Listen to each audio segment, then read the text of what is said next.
Title sponsor Himalayan Bank Limited. Powered by Nabil Bank. सँगै अघि.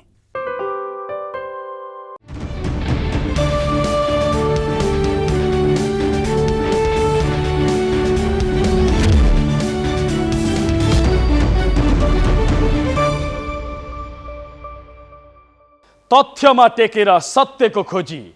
नमस्कार, स्वागत छ खबर अन्वेषणमा. म धीरज बस्नेत. दर्शकवृन्द, यो देशमा राज्यको सम्पत्तिमा यसरी लुटको धन्दा चलिराखेको छ कि मानौ यहाँ रखवाली गर्ने कोही छैन वा रखवाली गर्नेहरू नै बिकाउ कुनै वस्तु जस्ता भएका छन् र बिकिरहेका छन् खनखनी नोटमा. यदि त्यस्तो हुन्न थियो भने सेवाका नाममा धर्मको खोल ओढेर लुटको धन्दा मच्चाउनेहरूको हातमा हतकडी लाग्थ्यो होला. राज्यको सम्पत्तिमा मनपरी गर्नेहरू जेलमा कोचिन्थे होला. तर यहाँ उल्टै दादागिरी चलिरहेको छ यिनको र प्रदर्शन भइरहेको छ धम्कीको. कुरा भगवान पशुपतिको नाममा रहेको गौशाला धर्मशालाको हो र यो मनपरी र दादागिरी चलाउने चाहिँ मारवारी सेवा समिति हो, जसले 9 रोपनी 9 आना क्षेत्रफलमा फैलिएको धर्मशाला 20 वर्षदेखि कब्जा गरेको छ र सेवाका नाममा अवैध व्यापार चलाइरहेको छ. महिनाको जम्मा 4,250 रुपैयाँमा राज्यको सम्पत्ति कब्जा गरेर मासिक 50 लाख भन्दा धेरैको व्यापार गरिरहेको छ. मारवारीहरूले यहाँ यसरी धन्दा चलाइरहेका छन् कि मानौ यिनलाई रोक्ने तागत यो राज्यले राख्दैन. हेर्नुहोस्, राज्यको सम्पत्तिमा यिनले चलाएको धन्दा र दादागिरी यो रिपोर्टमा.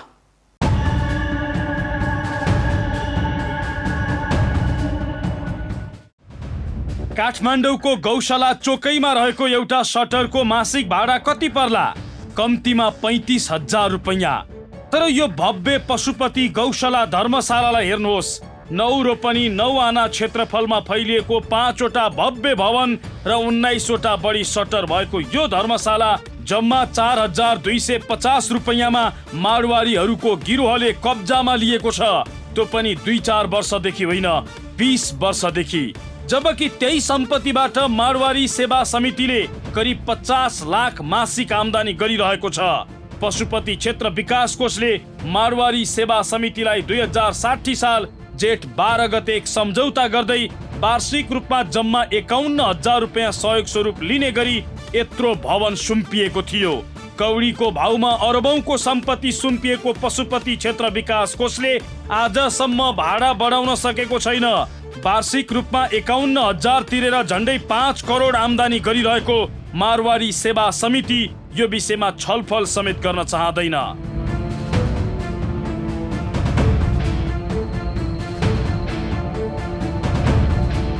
भगवान पशुपतिको आँगनीमा रहेको पशुपति गौशाला धर्मशालालाई मारवारी समुदायले वर्षौंदेखि कब्जामा लिएका छन् र आफ्नो गोरख धन्दा चलाइरहेका छन्. तपाईँ पृष्ठभूमिमा देख्न सक्नुहुन्छ, यो भवन झन्डै 9 रोपनी भन्दा धेरै क्षेत्रफलमा फैलिएको छ र यसको भाडा यिनले कति तिर्छन् भन्दा तपाईँ छक्क पर्नुहोला. जम्मा जम्मी 4,100 रुपैयाँ भाडा मासिक रूपमा बुझाएर 9 रोपनी भन्दा धेरै क्षेत्रफलमा फैलिएको यो भवन कब्जामा लिएका छन् र मासिक रूपमा 15 लाख भन्दा धेरै भाडा असुल उपर गर्दै आएका छन्. मारवारी समुदायको यो दादागिरी सामु यो देशका सबै निकाय निरीह जस्तो बनेर चुपचाप हेरिराखेका छन् र भगवानको नाममा यो लुट मारवारी समुदायले मच्चाइरहेका छन्. यहाँ गौशाला चावेल सडकसँगै जोडिएको धर्मशालाको भवन बाहिरपट्टि 19 वटा सटरहरू छन्. मारवारी सेवा समितिले यी सटरबाट लाखौं रुपैयाँ कमाइरहेको छ. उसले 12 वटा सटरबाट औसत 35,000 र 7 वटा सटरबाट औसत रूपमा 30,000 का दरले भाडा लगाएको छ. अर्थात् सटरबाट मात्रै मासिक रूपमा झण्डै 6.5 लाख भन्दा बढी रकम उठाइरहेको छ. 20 वर्षसम्म वार्षिक रूपमा जम्मा 51,000 भाडा तिरेर रजगज गरिरहेको मारवारी सेवा समितिले यहाँ सटर भाडामा लिनेहरूसँग भने 2-2 वर्षमा भाडा बढाउँदै आएको छ.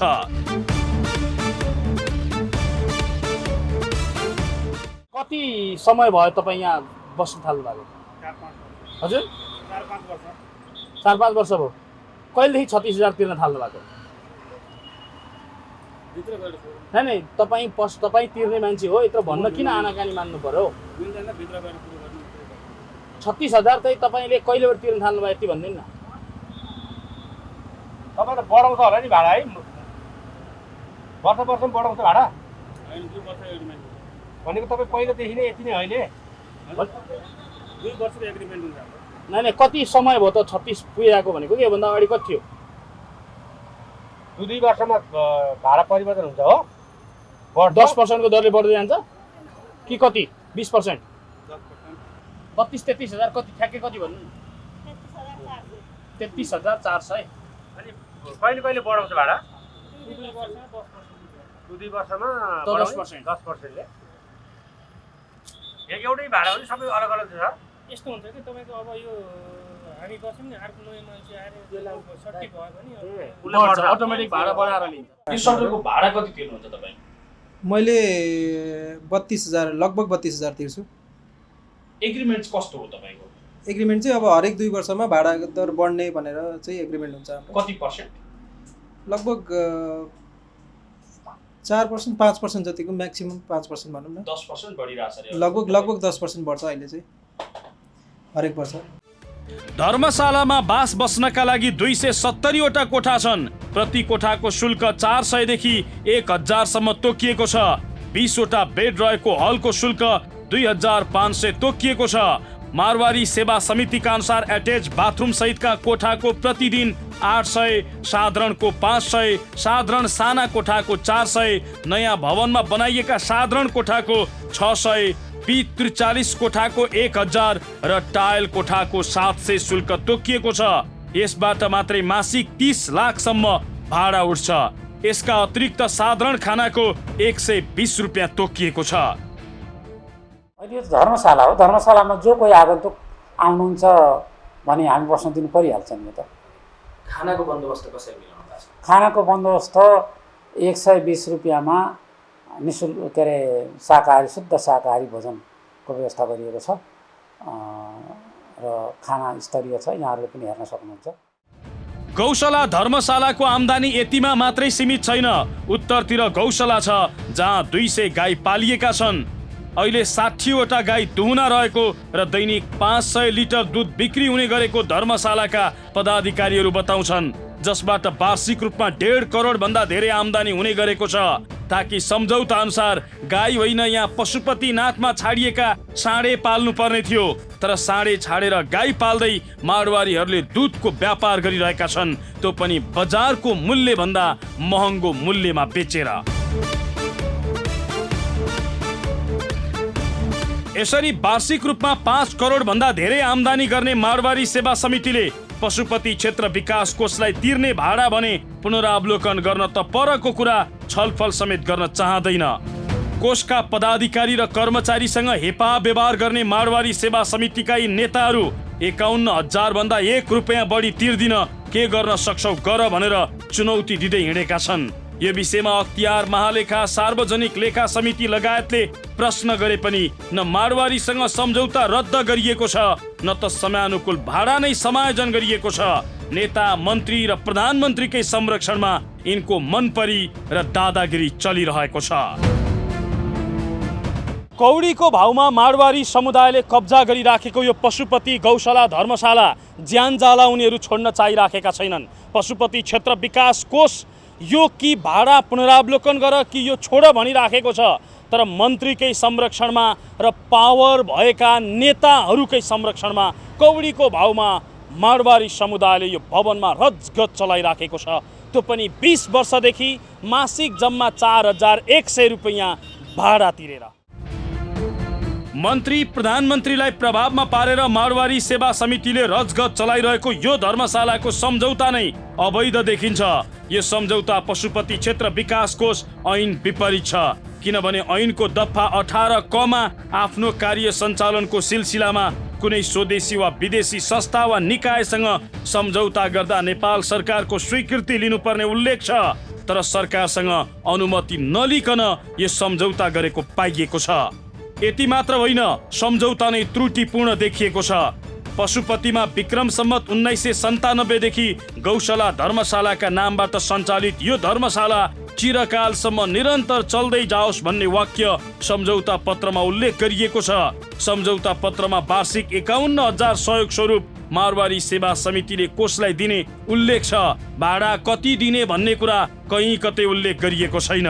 त्यसकै आधारमा मारवाडी सेवा समितिले अहिलेसम्म सरकारी सम्पत्तिमा मन लाग्दी ढङ्गबाट दोहन गरिरहेको छ।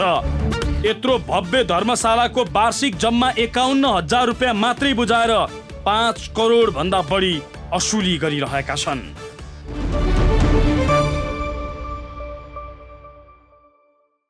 बीस वर्षदेखि धर्मशाला चलाउने नाममा मारवाडी सेवा समितिले यो स्तरको लुट मच्चाएको छ। तर राज्यका निकायहरू टुलु टुलु हेरेर मात्रै बसेका छन्। यो भन्दा निरीहता अरू के हुन सक्छ? कहाँ चुक्यौ कि केमा बिक्यौ आफूलाई मठाधीश ठान्नेहरू हो? होइन भने एउटा सानो संस्थाको यत्रो दादागिरी चल्दा समेत किन धपाउन सकिरहेका छैनौ? भगवान पशुपतिको आँगनमा यत्रो अत्याचार हुँदा समेत किन बोल्न सकिरहेका छैनौ? 2068 असार 27 गते नै सर्वोच्च अदालतले भनिदिएको थियो सम्झौता पुनरावलोकन गर भनेर। तर पशुपति क्षेत्र विकास कोषमा 4 जना सदस्य सचिव फेरिदा समेत अझैसम्म किन कसैले भाडा बढाउने सम्मको हिम्मत गरेन? कसको आडमा भगवानको आँगनमा ताण्डव चलिरहेको छ? कसको संरक्षणमा यतिका धेरै शक्ति देखाइरहेको छ मारवाडी सेवा समितिले? तो देखाउनेछौँ तर एकैछिनको विश्रामपछि।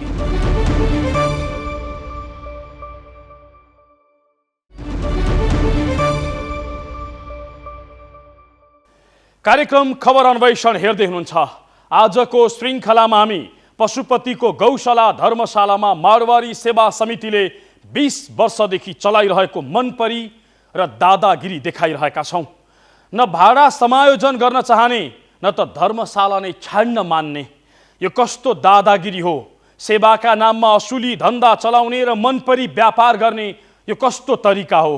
वार्षिक जम्मा 51,000 रुपियाँ बुझाएर 5 करोड भन्दा बढी असुल्ने समितिले कसको आडमा यो हदसम्मको मनपरी गरिरहेको छ? के मन्त्री नै बिक्छन् कि प्रधानमन्त्री नै प्रभावमा पर्छन्? होइन भने किन यति धेरै निरीहता प्रदर्शन गर्छन् यिनीहरू? हेर्नुहोस् यो रिपोर्टमा।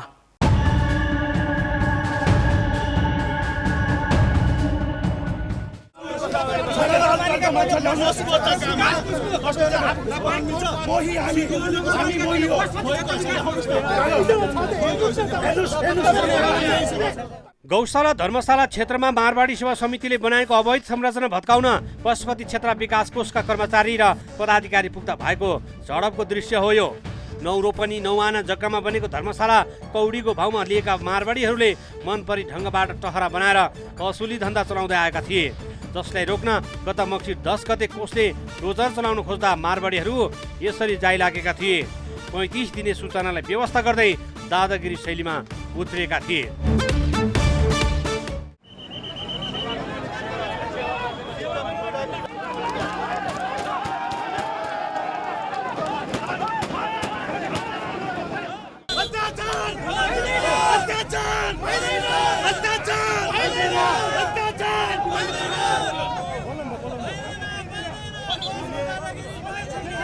अवैध संरचना भत्काउन समेत रोक्न खोजेको मारवाडी सेवा समितिले धर्मशालाको भाडा बढाउने विषयमा पटक पटक ताकेता गर्दा समेत व्यवस्था गर्दै आएको छ।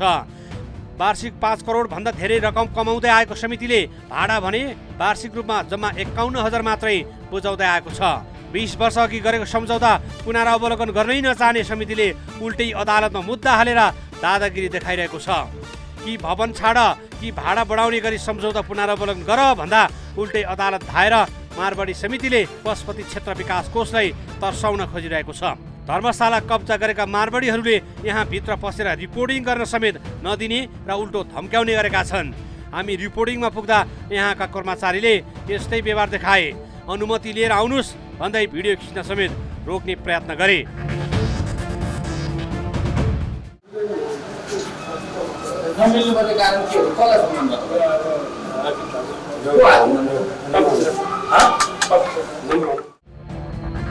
भाडा बढाउन नचाहने, सम्झौता रद्द पनि नगर्ने, अवैध संरचना बनाएर रजगज चलाउने, अदालत गएर धम्क्याउने, मिडियालाई समेत भित्र पस्नै नदिने, मारवाडी सेवा समितिलाई यस्तो शक्ति कहाँबाट आयो? कसको संरक्षणमा यो सब भइरहेको छ? यसको पछाडि पशुपति क्षेत्र विकास कोषका उच्च तहका पदाधिकारी, नेतादेखि मन्त्रीसम्मले संरक्षण गर्ने गरेको पाइएको छ, जसको लागि ठुलै आर्थिक चलखेल समेत हुने गरेको छ। जुन मन्त्री गए पनि पहिला कारबाही गर्न लागे जस्तो गर्ने र पछि 1-2 पटक वार्तामा बसेपछि अहिलेलाई केही नगर्नु भनेर छाड्ने गरेको छ। आफूले नयाँ सम्झौता गर्न ताकेता गरे पनि मारवाडी समितिले अटेर गर्ने गरेको राजनीतिक चलखेल र शक्तिको आडमा उनीहरूले यो सबै गर्दै आएको पशुपति क्षेत्र विकास कोषका कर्मचारीहरू नै स्वीकार गर्छन्। तहबाट भइसकेको विषय भएको हुनाले त्योभन्दा माथिल्लो तहमा जानुपर्ने र परिषदमा जानुपर्ने भएको हुनाले परिषदमा त्यो विषय निर्णयको भइसकेको अवस्था छैन। म सुन्दैछु कि यो विषयमा मन्त्री नै प्रभावित भएको होइन, अब यहाँ मन्त्रीलाई नै उनीहरूले चाहिँ घुमाइराखेको। अनि यहाँको प्रश्न मैले बुझेँ, यहाँको प्रश्नको सन्दर्भ मैले बुझेँ। अब यहाँले अघि भन्नुभयो सञ्चालकहरूबाटै केही त्यस्तो, त्यो सञ्चालकहरूबाट के भयो अथवा मन्त्री कता प्रभावित हुनु भन्ने कुरा चाहिँ मैले जवाफ दिने विषय भएन नि त। यो त सम्बन्धित उहाँहरूसँग सोध्ने विषय भयो होइन। स्वाभाविक हो। हामी जस्ता हाम्रा जस्ता संस्थाहरूमा त काम गर्न त्यति सजिलो छैन। यो यहाँ के गर्दा के प्रभाव आउँछ, के गर्न के दिँदैन भन्ने कुरा त साँच्चीकै रूपमा चाहिँ सही र ठिक काम मात्र गर्ने हो भने होइन, र सबैले त्यसमा चाहिँ त्यसैमा मात्र दबाब प्रभाव दिने, सही काम गर्नलाई दबाब प्रभाव दिने, गलत काम गर्नलाई दबाब प्रभाव नदिने हो भने त यो देश अर्कै भइसक्यो होला नि त। परिषदले गरिदिएको छैन जसका कारणले हटाउनका लागि कानुनी रूपमा अडचन छ। स्वाभाविक यति होइन। त अर्को पक्षले नि भनिरहेको छ कि तिमी सदस्य सचिवले पत्रचार मलाई गर्न मिल्दैन भन्ने खालको जिकिर गरिरहेको छ नि त। सदस्य सचिव प्रशासकीय प्रमुखले एउटा संस्थालाई, एउटा सम्झौता गरेर सञ्चालन भएको संस्थालाई पत्रचार गर्न नमिल्ने भन्ने हुनसक्छ र? यस्ता खालका प्रश्नहरू आउँछन् भनेको मतलब दोस्रो पक्षले, दोस्रो पक्ष भनेको अघि मैले भने धर्मशालाको सञ्चालकहरूबाट, जस्तै मिडियाहरूले पनि फेरि के गरिदिन्छ नि त। अब पशुपति क्षेत्र विकासको सदस्य सचिवले गौशालाको धर्मशालाका सञ्चालकहरूलाई चाहिँ पत्रचार गर्न नमिल्ने हो कि मिल्ने हो कि होइन भनेर प्रश्न गरिदिनुहुन्छ, अथवा त्यसलाई चाहिँ त्यसरी विषयान्तर गरिदिनुहुन्छ। त्यस कारणले हामी ठिक ठाउँमा जान खोज्दै पनि कहिलेकाहीँ बेरियरहरू हुन्छन्, कहिलेकाहीँ अवरोधहरू हुन्छन्। त्यो अवरोधहरूलाई फेरि कानुनी हिसाबले त्यसलाई चाहिँ सिचोल्नुपर्ने हुन्छ। जबरजस्ती ढङ्गले फेरि हामी मुडेबल प्रयोग गर्ने संस्था त होइन। हामी त्यो कानुनी हिसाबले चल्ने संस्था भएको हुनाले हामीले कतिपय कुराहरूमा यहाँले भने जस्तै ठ्याक्कै अगाडि त्यो बेरियर तोडेर अगाडि जान सकेका पनि छैनौँ। गौशाला धर्मशालामा सेटिङ यति बलियो छ कि सम्झौता रद्द गर्न संसदीय समिति, अख्तियार, सतर्कता केन्द्र र महालेखाले दिएका निर्देशन समेत कार्यान्वयन हुँदैन। वर्षौंदेखि आफ्नो मनमौजी ढङ्गबाट मारवाडी सेवा समितिले धर्मशाला कब्जा गरेर असुली धन्दा चलाइरहेका छन्। नियम विपरीत संरचना खडा गर्दै चर्को भाडा उठाएर मनलाग्दी गरिरहेका छन्। यस विषयमा बुझ्नको लागि हामीले मारवाडी सेवा समितिका अध्यक्ष कैलाश चन्द्र गोयललाई पटक पटक सम्पर्क गर्यौं, तर उनी भेट्न त परेको कुरा टेलिफोनमा समेत बोल्न चाहँदैनन्। भन्छन् म यो विषयमा बोल्दिन, तपाईले जे लेख्न मन लाग्छ लेख्नुहोस्। अध्यक्षको हैसियतले सरले त्यति बोल्दिन मिल्दैन। अहिले बोल्दिन। अहिले मैले तपाईँलाई भने नि, अदालतमा विचाराधीन भएपछि अदालतको न्यायालयमा गइसकेपछि न्यायालयले बोल्ने हो, सबै प्रमाण न्यायालयले हेर्ने हो। न्यायालयले गरेपछि जे छ त्यो न्यायालयको हामीले सबैले मान्नुपर्छ। त्यही बोले है मैले तपाईँको यही कुरा हालेँ है त। मैले अब राख्छु धीरजी, अब तपाईँको यही कुरा हालेँ है मैले। ठिक छ, यही कुरा राख्नु। पैसाको बलमा नेतादेखि मन्त्रीलाई रिजाएर आफ्नो धन्दा चलाउन पल्केका यिनी मिडियासँग भाग्दै हिँडेका छन्। गोयल नबोलेपछि हामीले तिनका म्यानेजरलाई भेट्यौँ र यो विषयमा जवाफ माग्यौँ। उनी भन्दै थिए सब ठिकठाक चलिरहेको छ, सम्झौता अनुसार नै काम भइरहेको छ।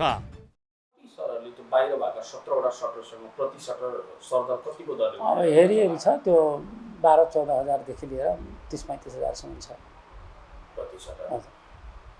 कुनैसँग त लाखसम्म लिनु भएको छ रे तपाईहरुले? छैन, त्यस्तो छैन त्यस्तो मलाई त जानकारीमा छैन। कतिदेखि कतिसम्म छ? न्यूनतम कति, न्यूनतम 15-16 देखि लिएर 35-36 हजार छ। टोटल त सटरबाट मात्र आम्दानी कति हुँदो रहेछ? त्यही त हो नि, एभरेजमा जोड्नु न। अब त्यही कति भयो अब त्यो ठ्याक्कै त जोड्नै पर्ने हुन्छ। कुनैको 15-16 हजार छ, कुनैको 30-35 हजार छ। अब त्यो 2-3 लाख एभरेजमा एभरेजिङ गरौँ न। त्यो एभरेजमा 25 हजार राख्नु भयो नि। सत्रको चाहिँ तपाईको 4,25,000 रुपैयाँ पैसा उठ्दो रहेछ हैन? तर तपाईहरुले यो यसको टोटल चाहिँ भाडा कति बुझाउनुहुन्छ पशुपति क्षेत्र विकास कोषलाई? पशुपति क्षेत्र विकासलाई भाडा भनेर बुझाइएको छैन। पशुपति क्षेत्र विकास कोषसँग भएको सम्झौता अनुसार वार्षिक रूपमा 51,000 रुपियाँ सहयोग स्वरूप बुझाइएको छ र यो पशुपति क्षेत्र विकास कोष अन्तर्गतको उसको यो हाम्रो उसँगको सम्झौता 60/2/12 भएको सम्झौता अनुसार वार्षिक 51,000 रुपियाँ बुझाउने गरिआएको छ। तपाईँहरूले केही वर्ष यता बुझाउनु भएको छैन र यो पैसा? मलाई त लाग्छ त्यस्तो छैन र त्यस्तो नबुझाउनु पर्ने कारण पनि छैन। पर उहाँहरूले त्यो पैसा बुझ्नलाई आनाकानी गरे हुनाले ब्याङ्क मार्फत हामीले बुझाएको हामीसँग सबै प्रमाण छ। पशुपति क्षेत्र विकासलाई त यिनले टेरपुसा लाउँदैन नै। अड्डा, अदालत, अख्तियार, सतर्कता केन्द्रदेखि महालेखासम्मलाई के गर्न सक्छस् गर भने जसरी अटेरी र दादागिरी देखाइरहेका छन्। राज्यले नै चुनौती दिएर मारवाडी समितिले लुट धन्दा मच्चाइरहँदा समेत सरकारभरि निरीह बनेर बसिरहेका छन्। राज्यको सम्पत्तिमा यो हदसम्मको दोहन हुँदा समेत रमिते बनेर हेरिरहेको छ।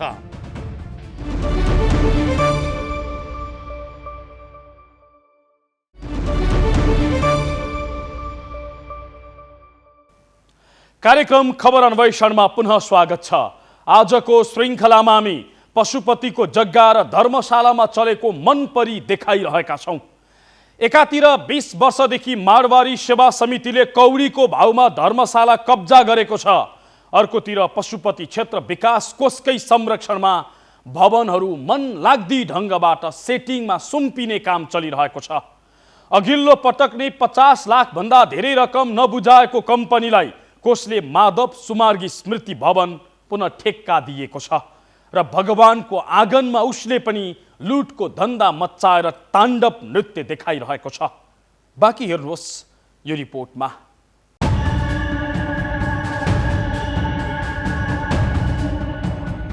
20 वर्षदेखि कौडीको भाउमा गौशाला धर्मशाला कब्जा गरेर मारवाडी सेवा समितिले दादागिरी देखाइरहेका बेला पशुपति मन्दिर क्षेत्रकै जग्गामा समेत व्यापारीहरूले मनपरी गरेको भेटिएको छ। पशुपति क्षेत्र विकास कोष नै सहयोगी बनिदिएपछि मन्दिर क्षेत्रको जग्गामा अहेड ट्रेड लिङ्कले भाडै नतिरी धन्दा चलाइरहेको छ। भगवानकै आँगनमा ताण्डव नृत्य देखाइरहेको छ। 2071 सालमा पशुपतिको पार्किङ स्थलको पूर्वपट्टि रहेको यो माधव सुमार्गी स्मृति भवन सरकारलाई हस्तान्तरण गरिएको थियो। त्यसपछि उक्त भवनलाई पशुपति विकास कोषले भाडामा लगाउन टेन्डर आह्वान गर्यो, जसअनुसार अहेड ट्रेड लिङ्क प्रणालीले टेन्डर पायो। उसको सम्झौता 5 वर्षपछि 2077 मा सकियो, तर सम्झौताको समय सकिए पनि अहेड ट्रेडले महिनाको 7 गते बुझाउनु पर्ने भाडा वर्षौंसम्म बुझाएन। 2 वर्षको भाडा नै नबुझाएको अहेड ट्रेडलाई पशुपति विकास कोषले फेरि दोस्रो पटकको लागि सम्झौता गर्यो। 2077 चैत 16 गते। हेर्नुहोस् यो सम्झौता।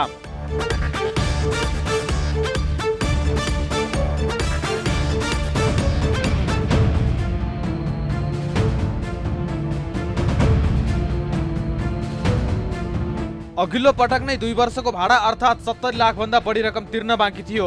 यतिका रकम नबुझाएको अहेड ट्रेडलाई पुनः सहजै यो भवन जिम्मा लगाइयो, जुन पैसा थपिँदै गएर अहिले झन्डै 1 करोड पुगेको छ। अहेड ट्रेडका मालिक सुनिल वैद्य भाडा तिर्नुको साटो उल्टै छुट मागिरहेका छन्।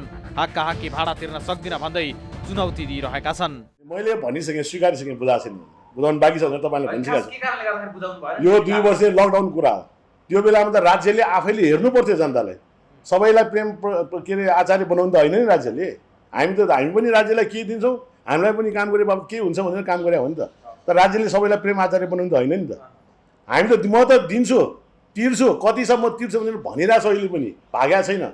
अहिले पनि मासिक रूपमा 5.5 लाख मैले तिर्नुपर्ने अहिले पनि तिरिरहेको छु, तिरि नै रहेको छु। अहिले पनि उहाँलाई अस्ति पनि गएर भेटिरहेको छु। तर तपाईँहरूको काम चाहिँ के हो त? यो ठाउँमा बसेर तपाईँहरूले हेर्नुपर्ने के हो त? तपाईँहरूले चाहिँ के नहेर्ने? 2 वर्ष लकडाउन भयो। 2 वर्ष लकडाउनको विषय मैले यताउता केही बोलेको छैन। म तिर्छु, तर यहाँ नेपाली सेना 2 वर्ष राख्यो पश्चिम क्षेत्र विकासको, त्यसको भाडा चाहिँ नतिर्ने। भाडा नपाउँदा पनि अहेड ट्रेडकै सम्झौतालाई नवीकरण गर्न पशुपति क्षेत्र विकास कोष किन तयार भयो, यो आफैमा रहस्यमय छ। भाडै नतिरी कमाउन पल्किएको अहेड ट्रेडलाई कज्याउनुको साटो उनीहरू कर्मकाण्डी काम गरिरहेका छन्। कोषले 2079 फागुन 24 गते सूचना जारी गर्दै 35 दिनभित्र बाँकी रहेको बक्यौता बुझाउन भनेको थियो। तर यसरी सूचना छापेको कोषले त्यसपछि पनि भाडा नबुझाउने अहेड ट्रेडलाई ताकेता गरेको छैन। कुनै कारबाही गर्ने हिम्मत गरेको छैन। अहिलेसम्मको हिसाबमा अहेड ट्रेडले करोड बढी तिर्न बाँकी छ। अहेड ट्रेडका सुनिल वैद्य भने आफूले तिर्न जम्मा 76 लाख भए पनि कोषले भने 96 लाख तिर्न बाँकी रहेको भन्दै गलत सूचना निकालेको भन्दै पन्छिरहेका छन्। अब यसमा मैले एक्ज्याक्टली मैले पनि यति नै भनेर मैले पनि बुझ्न सकिरहेको छैन। हेर्नु, मैले 2 चोटि 3 चोटि एकाउन्टमा गएर कुरा गरिसकेँ। एकाउन्टमा आएको हिसाब अनुसार 76 लाख चान्चुन छ, पत्रिकामा आएको हिसाब अनुसार 96 लाख चान्चुन छ।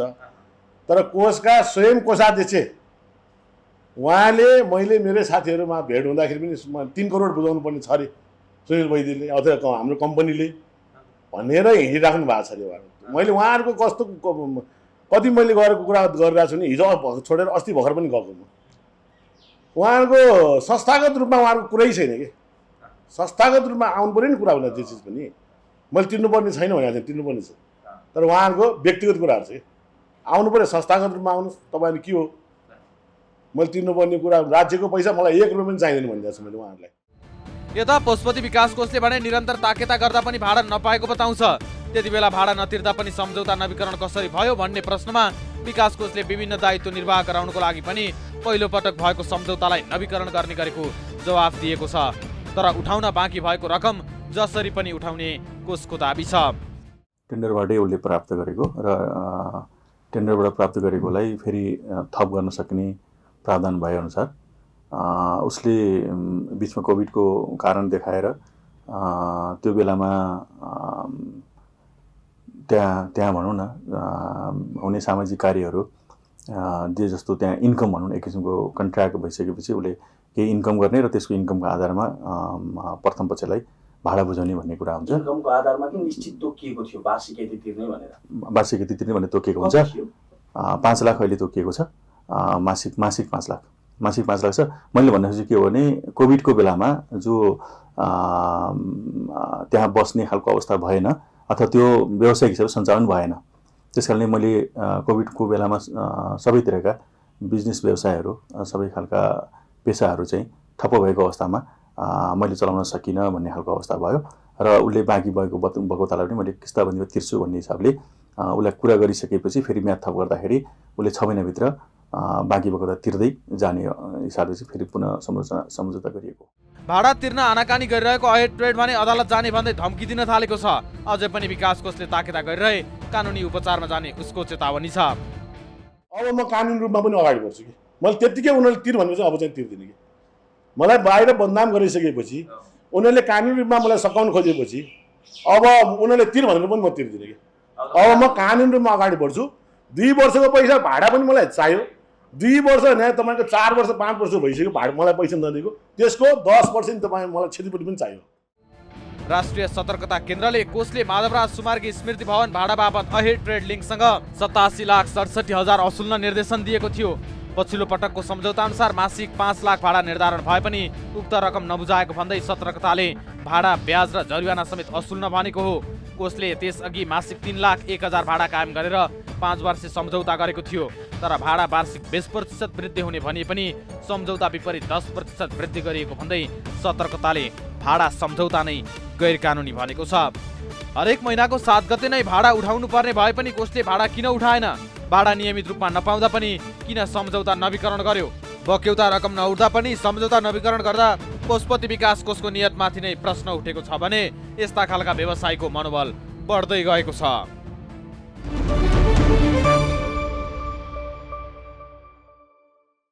भगवानकै आँगनमा यो स्तरको लुट चल्छ, तर यहाँ रोक्ने कसैले हिम्मत गर्दैन। जसलाई संरक्षणको जिम्मा दिइएको छ उनी केवल रमिते बनेर बसिदिन्छन्। के यिनीहरू बिक्छन् र मुखमा टेप लगाएर बस्छन् कि कानुनी रूपमै चुक्छन् र यति धेरै निरीहता देखाउँछन्? होइन भने राज्यको सम्पत्तिमा डकैत शैलीमा कसैले कब्जा जमाउन खोज्दा पनि कोही किन हिम्मत गर्दैन यसलाई रोक्न? राज्यको सम्पत्ति दोहन गरेर घ्याम्पे पेट बनाउँदै हिँडेका मारवारीहरूको समितिको मनपरी रोक्न किन चाहँदैनन् यिनीहरू? पशुपति सफाई गर्दै हिँड्नुभएका पर्यटन मन्त्रीज्यू झाडु लगाउन कर्मचारी छन्, नीतिगत काम गर्नुस्। सेवाका नाममा धर्मशालामा धन्दा चलाउनेहरूलाई दण्डित गर्ने हिम्मत गर्नुस्। सम्झौता रद्द गरेर सजाय दिने आँट गर्नुस्। हाम्रो खबरदारी र निगरानी निरन्तर चलिरहनेछ। हौस् त, आजलाई यति नै। हामी सबैलाई बिदा दिनुहोस्। नमस्कार।